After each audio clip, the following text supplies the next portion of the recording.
Hello mga kawanes, nandito na naman ang inyong kawanes nag-live. So, meron tayong pag-uusapan ngayon. Saglit lang 'to, makinig ka muna. So tungkol lamang ito sa kaligtasan natin, di ba?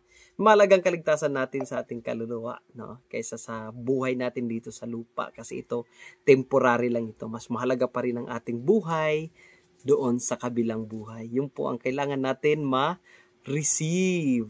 So, 'di ba? These questions remains no na itinanong na how shall I be saved? Paano nga bang isang tao ay maliligtas? Sa Acts chapter 2 verse 37 nagtanong ang mga tao, Pedro, paano ba kami maliligtas? No? So, ang sabi ni Pedro, kayo ay mga gisisi, mga bautismo ang bawat isa sa inyo sa pangalan ng ating Panginoong Jesus. Yun po ang susi na sinasabi po sa Matthew ng ating Panginoon na ibinigay kay Pedro na sabi ni Jesus Christ, Peter, upon this rock I will build my church, and even the gates of hell shall not prevail.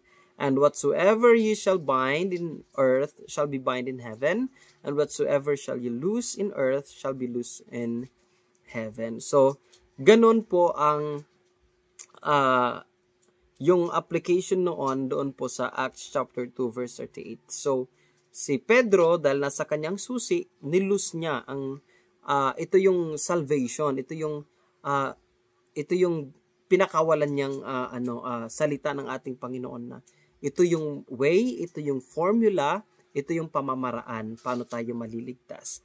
Hindi po sa pagiging mabait, hindi sa pagiging relihiyoso, or hindi sa ating pagiging mapagbigay or pagsunod sa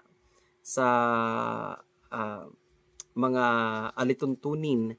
Mga second na lang 'yon, kumbaga secondary.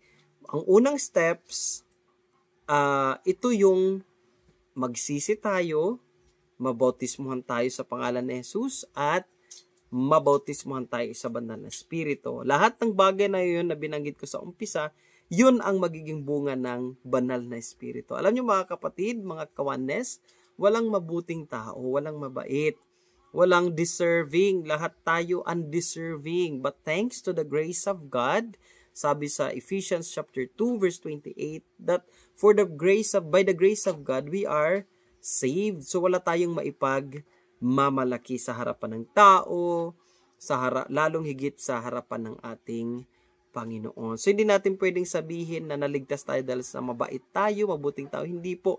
Sabi po ng Romans 3:23, for all have sinned and fall short of the glory of God. Lahat nagkasala at walang naging karapat-dapat na sa harapan ng ating Panginoon. So, yun po mga kawanes, hindi po tayo naniniwala no sa once save, always save as well, no. So, this topic will be pag-uusapan natin sa susunod nating live video. So, hanggang dyan lang muna mga kawanes. God bless everyone.